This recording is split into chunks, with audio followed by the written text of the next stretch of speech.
No one stood up. No one said a word. Of course, he went on and ripped him and said, well, if you'd said this, I'd have said this. And she was not prepared to give it. See, what I would have said is I would have said the existence of structured entities, such as atoms and molecules, prove that someone caused them to come into existence.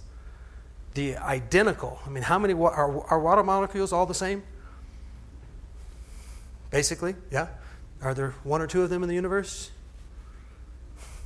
An innumerable number of them, right? All identical. Now you're telling me that happened on its own? That's irrational. It's absolutely impossible. It's impossible to happen. It's impossible for that to happen. So I'm saying, look at the existence of atoms and molecules in innumerable numbers, all that have weight and mass and property, that proves somebody made them.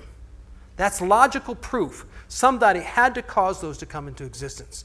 And if you believe that they had no cause, then you tell me how it happened. Now they'll say, well, where did God come from? I'll say, look, that's a different question. But I'm telling you this, something always existed. Either matter, the creator, or both. But if matter is eternal, which David Hume said, well, why can't the universe be that eternal thing? Well, because it couldn't happen. Inanimate things don't make things. Chairs don't make themselves. Atoms don't make themselves. They're not living. They don't have will. They don't have intelligence. They just are. They're incredible, but they don't make themselves. Something had to exist. If the universe was eternal, then it couldn't possibly have shaped itself. Even if matter was eternal and God didn't make it out of nothing, he still had to shape it. He still had to cause it to come into existence as atoms. An uncaused universe is irrational. And that's where we have to talk to people about. Okay, the fact of the matter is people get that. There was a great thing. It was about 1992. In that day, I'd read the Denver Post, and this group of scientists said they had found where they thought the Big Bang took place. And they had the beginning point of the universe. And so they were on Nightline with Ted Koppel, which really dates me. But so Ted Koppel asked them the two questions. And this is a very rough paraphrase. But he said, well, what is the Big Bang? And they said, well, roughly, if you can imagine, it's like this little rock. And inside this deep, intense rock is everything in the universe. And it's all packed in there, and there's indentations, and they all represent something else. And the rock explodes, expands, and becomes everything we see. Okay. And Koppel goes, well, where did the rock come from? It's kind of like, duh, And guess what their response was? Well, we leave that up to religion and philosophy. We don't answer that.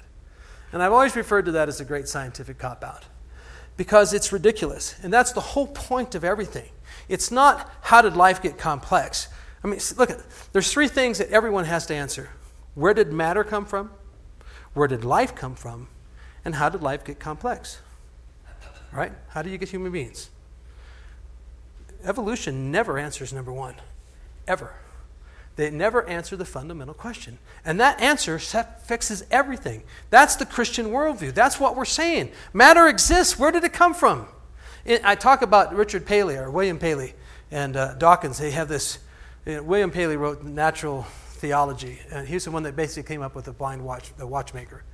And he says, if I'm walking along the road and I stumble on a rock, I'm not going to think that thing didn't exist forever. But if I come across a watch, I'm going to pick the watch up and say, no, somebody made it. Right? That's where he starts. Well, Richard Dawkins responds and says, oh, well, Paley was just responding to what he knew at that time. We know now that natural selection is the cause for all of this and all this happened. And I'm saying neither one of them started at the right point. Before you could ever have the watch, you had to have the ground. You had to have the dirt. If I'm walking on the dirt, I'm not going, it could have been there forever. No, I'm thinking, where did the dirt come from? Does somebody own the dirt? Is it your dirt? Do you own it? People die for dirt? Have you had any wars in history over dirt? Is dirt valuable? Is gold valuable? Is gypsum valuable? These are inanimate things that could not possibly have caused themselves. It's stupid if I said to anybody that this building created itself. They would say, you're an absolute idiot. And if I built a whole system of thought and spent billions of dollars every year to prove that this building built itself, I would literally be locked up. But they're saying that the earth built itself. I'm not talking about living things. I'm just saying the dirt. I mean, the dirt is tremendously complex and powerful. So let's start where we start. Tell me what caused that. Now, if they don't want to answer the question, they don't have to. But the bottom line is it's a cop-out, and that's where you start saying, look it. The bottom line is you know something caused it. I can ask any 8th grader in the world, or any, maybe by the time they're so jaded maybe, but let's say any 6th grader in the world if there was a cause. And they're going to say, of course there was. They know that. And when you talk to people, see, the idea is this.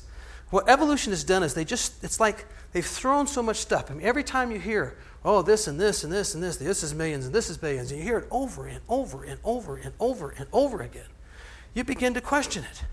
You begin to doubt. You begin to believe that's maybe true. And you forget reality. Because I'm telling you, reality is this, is the dirt. That's the reality we have to deal with. Where did the atoms come from? And that was a long answer to a short question, but that is my whole evangelistic tact, honestly. And I think it's much more effective than getting, again, I'm not against intelligent design. I think it's a great argument. But to me, intelligent design tells me God's intelligent. The complexity of the arm, 17 muscles that move this, tell me God's really smart. Yeah. In regard to Dr. Francis Collins, and I heard him on Dennis Prager one day when I was Baptist, to hear him talk, here I came to become Christian. Right. But he forgets what Jesus said in Mark 10:6. And it says, but at the beginning of creation, God made them male and female. How can that be 4.5 billion years later be at the beginning? Right. He doesn't believe the Bible. Right. And there are so many references in the New Testament Right. to all of the first 7 to 11 chapters of Genesis, and so many of them by Jesus. I don't know the numbers, Right. but those references are there. And if you don't believe Jesus, who is God and Creator, Right.